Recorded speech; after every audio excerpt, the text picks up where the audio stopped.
ജനുവരി 25 ഉൾപ്പെടെയുള്ള വരും ദിവസങ്ങളിലെ പ്രാദേശിക അവധി അറിയിപ്പുകളെക്കുറിച്ചും നാളെ പ്രതിപക്ഷ സംഘടനകൾ ആഹ്വാനം ചെയ്ത പണിമുടക്കിൽ പങ്കെടുക്കുന്ന സർക്കാർ ജീവനക്കാരുടെയും അധ്യാപകരുടെയും പണിമുടക്കിനെ കുറിച്ചുമാണ് ഇന്നത്തെ വീഡിയോയിൽ നിങ്ങളുമായി പങ്കുവെക്കുന്നത്.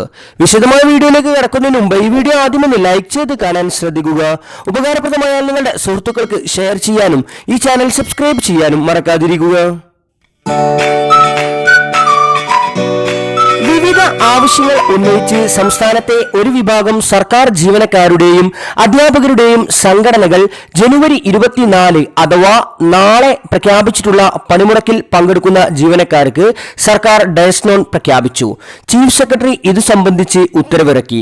അധ്യാപകർ ഉൾപ്പെടെയുള്ള സർക്കാർ ജീവനക്കാർക്ക് അടിയന്തര സാഹചര്യങ്ങൾ അല്ലാത്ത പക്ഷം അവധി അനുവദിക്കരുതെന്ന് ഉത്തരവിൽ പറയുന്നു. ജോലിക്ക് ഹാജരാകാതെ പണിമുടക്കിൽ പങ്കെടുക്കുന്ന ജീവനക്കാരുടെ അന്നേ ദിവസത്തെ ശമ്പളം കുറവ് ചെയ്യുമെന്നും ഉത്തരവിലുണ്ട്. പ്രതിപക്ഷ സംഘടനകളുടെ നേതൃത്വത്തിലാണ് ബുധനാഴ്ച പണിമുടക്ക്. സെക്രട്ടേറിയറ്റ് ജീവനക്കാരും പണിമുടക്കിൽ പങ്കെടുക്കുമെന്ന് നേരത്തെ കോൺഗ്രസ് അനുകൂല സംഘടനകളുടെ കൂട്ടായ്മയായ സെക്രട്ടേറിയറ്റ് ആക്ഷൻ കൗൺസിൽ അറിയിച്ചിരുന്നു. ഇതേസമയം കോട്ടയം ജില്ലയിലെ അതിരമ്പുഴ സെന്റ് മേരീസ് ഫൊറോന പള്ളിയിലെ പെരുന്നാൾ ദിനമായ ജനുവരി 25-ന് അതിരമ്പുഴ ഗ്രാമപഞ്ചായത്ത് പരിധിയിലെ എല്ലാ സർക്കാർ ഓഫീസുകൾക്കും വിദ്യാഭ്യാസ സ്ഥാപനങ്ങൾക്കും ജില്ലാ കലക്ടർ അവധി പ്രഖ്യാപിച്ചു. അന്നേ ദിവസം നിശ്ചയിച്ചിട്ടുള്ള പൊതുപരിപാടികൾക്കോ പരീക്ഷകൾക്കോ അവധി ബാധകമല്ല. 1ാം ക്ലാസ് മുതൽ 10ാം ക്ലാസ് വരെയുള്ള അധ്യാപകരുടെ മാറ്റിവെച്ച ക്ലസ്റ്റർ പരിശീലനം ഈ ശനിയാഴ്ച നടക്കും. ഇതുമായി ബന്ധപ്പെട്ട് 1ാം ക്ലാസ് മുതൽ 10ാം ക്ലാസ് വരെയുള്ള വിദ്യാർത്ഥികൾക്ക് അവധി ലഭിക്കാൻ സാധ്യതയുണ്ട്. ഇത് സംബന്ധിച്ച അറിയിപ്പ് ഉടൻ തന്നെ ലഭ്യമാവുന്നതാണ്. താങ്ക്സ്.